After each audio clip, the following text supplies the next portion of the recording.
আসসালামু আলাইকুম। চলে এলাম আবারও লেবুর পিকনিক নিয়ে।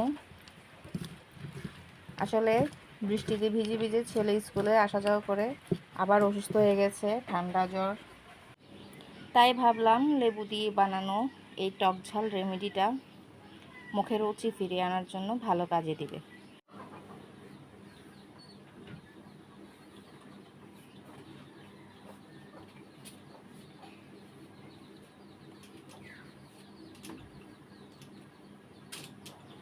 লবণ মরিচ মাখানোর পর এখানে একটু আমের চাটনিও মেখে নিব, যাতে টেস্টটা আর একটু বেড়ে যায়।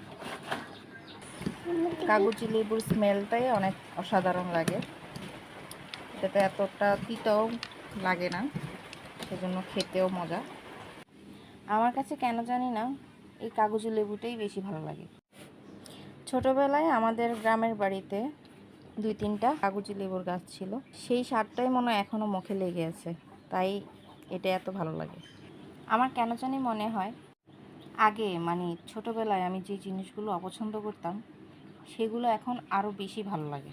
পুরনো দিন, পুরনো স্বাদ, পুরনো আবেগ সব মিলিয়ে অদ্ভুত ভালো লাগে।